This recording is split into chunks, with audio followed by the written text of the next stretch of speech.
This is an AR-15.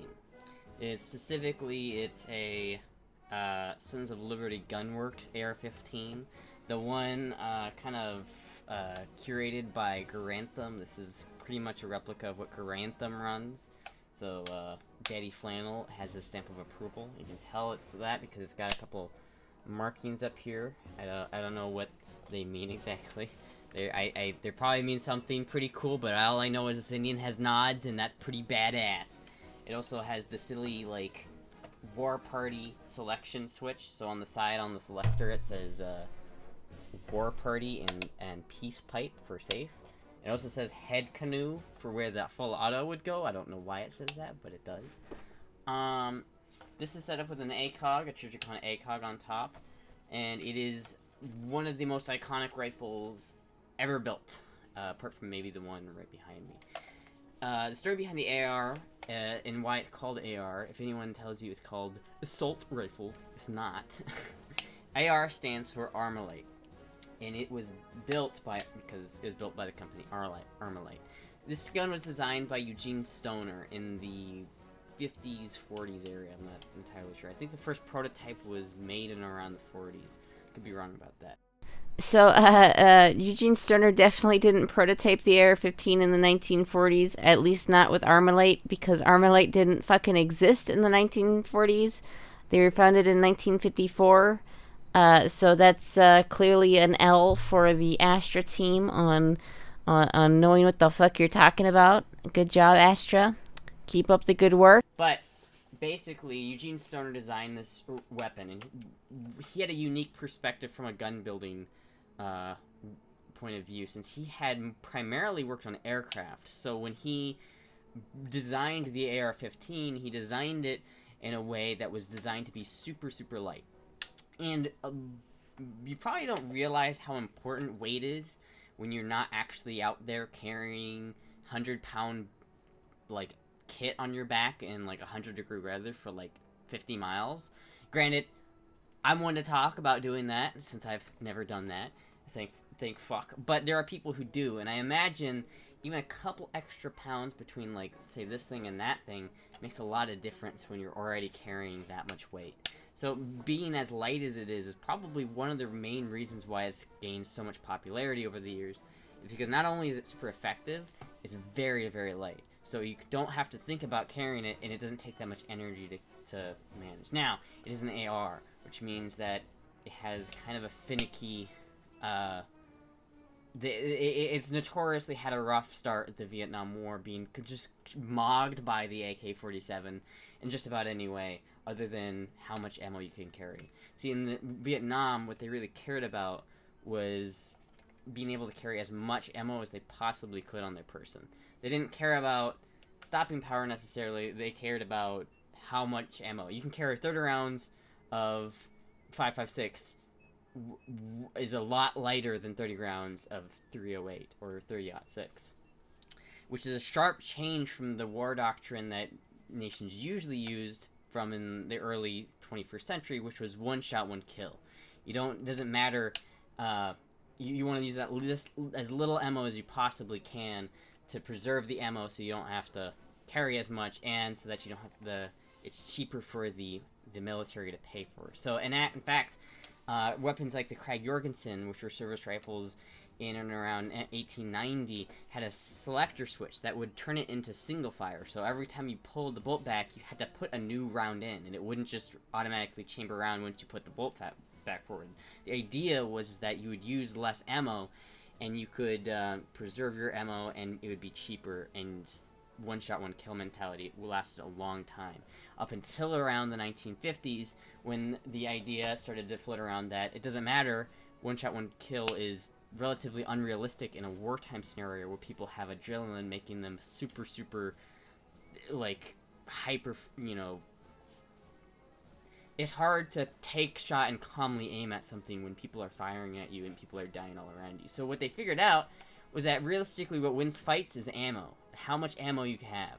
It doesn't matter so much the power of the ammo, as if you can send 100 rounds down range and they can only send 20, you're going to win that fight.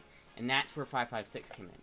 Fortunately, I think they went a little bit too far. I think 7.62 by 39 is just a better cartridge. especially in an environment like Vietnam where you have lots of thick trees. But either way, it debuted in Vietnam, and people hated it and people didn't hate it, and it kind of had a rocky start, and it was very finicky. But, you know, what is it, fucking 50 years later, we have guns like this. Now, this is an AR-15 just like the ones back in Vietnam, the M4s back in Vietnam. It has the same action, but it's way better built, and it's built in a way that, realistically, this thing is just as reliable as the AK behind me, because this is a high-end AR. Now, if you buy, like, a shitty, like, $600 AR that's, like, you know, not very well built, yeah, you're gonna have problems with it. But this is a gun that pretty much you're never gonna have problems with, just because it's such a high-quality firearm. But as, you know, shooting this gun, comparative to the other guns that I've shot in my life, is very interesting, because it's almost, I can also see why they would choose 5.56 from just an accuracy standpoint. When you're shooting an AK-47, you have that huge bolt coming back, it jars your aim, so every time you take a shot, it's like that. You get so much recoil, and it takes more time to get back on shot. A gun like this, though, that has a little bit of weight on the end, but not too much, makes it just a laser. You just shoot, and your target, your reticle almost doesn't even move off of where you shot from. So you can just keep putting things on target. That's another major benefit of the AR platform rifle, is that just based off the nature of its design, it is inherently very accurate. And it's just very nice. In this small, lightweight package, it can deliver extreme accuracy and very much an extreme ease of shooting that you don't get on a lot of other rifles. Or at least you didn't used to get on rifles. Now there's a lot of rifles that can do that, but... My biggest complaint with this platform is the ergonomics. This charging handle, I don't know what the hell they were smoking when they did this charging handle. It's just clunky. I hate having to, like, you know, you think you do it like this, and a lot of people, like, they'll charge it like this, but, like, look at the angle, right? Like, if I'm like this, my wrist is at a really uncomfortable angle right now. There's almost no way to do that, like, without being super uncomfortable, other than just pulling back down here. Now, I don't like how close that is to my chest. I much prefer one up here so that you can have more leverage, and at your arm is a better angle to pull it back. This is just, I feel like I'm at a disadvantage when I'm trying to pull at that angle. And it's not very good. Granted, AR bolts aren't very heavy, but it's just uncomfortable for me. The bolt release is relatively fine. It's just right here. You have the magazine release on the other side, right here, and then it's designed in a way that once you put the new mag in, so you put it in like this, you just, your thumb's already very close to the bolt release. So all you have to do is come up there and like this. Or you could be like every Call of Duty player ever and just be like, smack it. One thing about the AR that concerns a lot of people, and a lot of people like in the military in the Vietnam era, was the lack of a charging handle that was reciprocating. Much like an XCR, this charging handle doesn't reciprocate once it's pulled all the way back. So it just kind of free floats here. So if I pull this thing forward, and I kind of make sure it doesn't go into battery when I pull it forward, and just slowly release it, it's not all the way in battery, but I have no way of actually pushing it forward. If you ever wondered what this little button here is on this thing, that's what it's for. This takes it and just pushes it forward just a little bit. There's notches up here on the bolt, I don't know if you can see that this interfaces with, and it pushes it forward just slightly. That's why in the business we call it a failure button, because your AR will inevitably fail and you'll have to slam this shit home, even though in reality you're never going to use that. It's like, I don't know how many times the failure button has been used to great effect. I feel like it's not very much, because at the end of the day, if you have a jam or a malfunction, you're just going to do that and just re-chamber around, you know what I mean? The failure button's nice to have. It's a peace of mind thing, I think, for the most part, but... And it's a funny name. It's the failure button. Other than that, though, the ergonomics of this gun don't really suit me very well. The safety, I will say, is very easy to actuate and very nice. You don't have to worry about, like, an AK trying to slam it back. but it's you know, there's a lot of benefits to ergonomics over the AK, where it's like you don't have to worry about rocking and locking like a lot of guns had back in the day. You just shove it in and jam it in. No lube required. It's very easy, and you just give the bottom a little smack, and you know you're in back. You know it's all the way in. And it's very, very simple and easy to use. Other than that, though, never been a huge fan of it, of the AR-15 platform rifle, mainly because of the cartridge being so small that I feel like it's not quite as effective as I would want it to be, and the ergonomics just being really awkward with the charging handle. Just look at this angle, like my wrist is at. This is just not comfortable, and I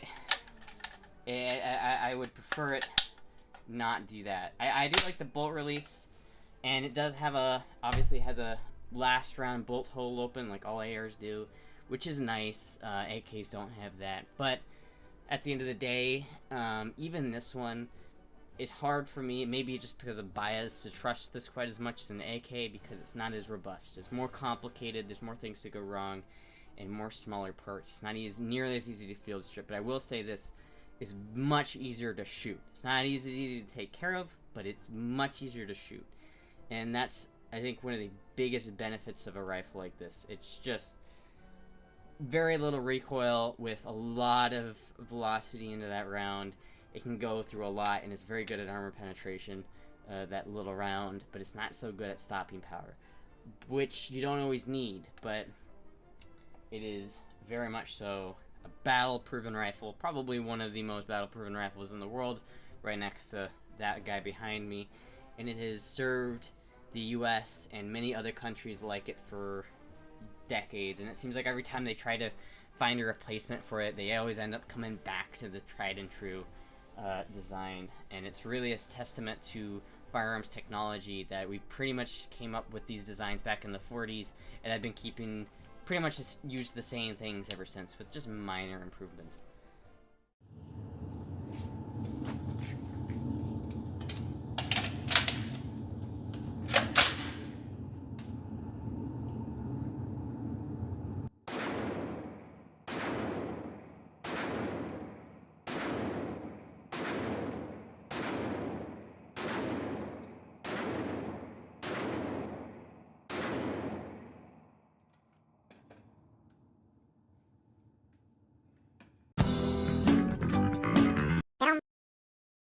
Eugene Stoner at the time worked.